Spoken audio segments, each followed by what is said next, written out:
How does a young boy who survived the horrors of Nazi-occupied Hungary become one of the most powerful and controversial figures in modern finance? This is the incredible story of George Soros. Born in Budapest in 1930, Soros's early life was marked by unimaginable hardship.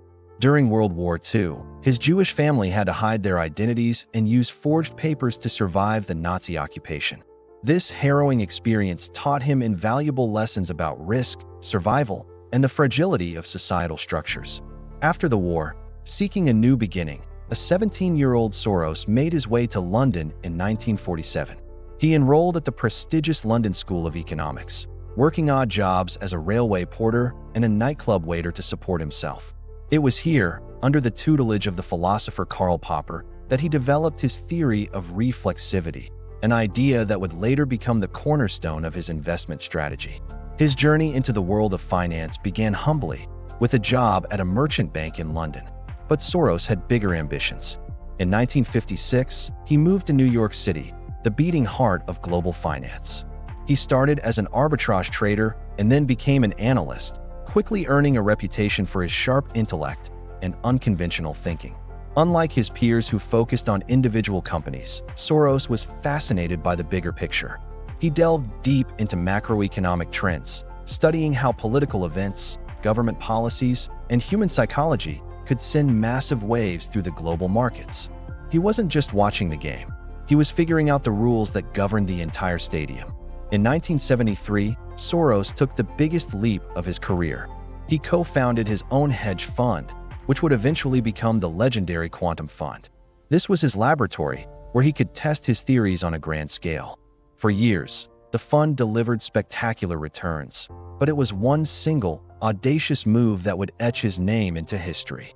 In 1992, Soros saw a fundamental weakness in the British economy. He believed the British pound was artificially overvalued and that its position in the European exchange rate mechanism was unsustainable. He decided to bet against it, and bet big. Soros risked billions, short-selling the pound sterling. The market followed his lead, and the pressure became immense.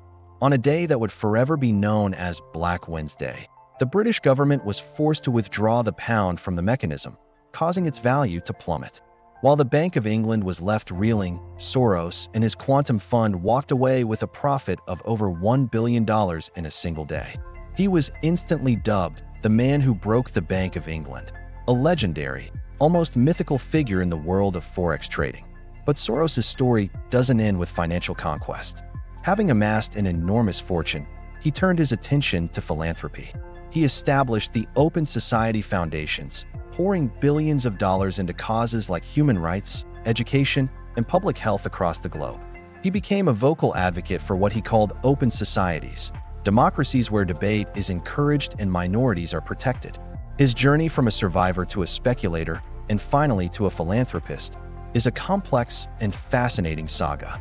It's a life defined by his own famous words. It's not whether you rewrite or wrong that's important, but how much money you make when you rewrite and how much you lose when you re-wrong.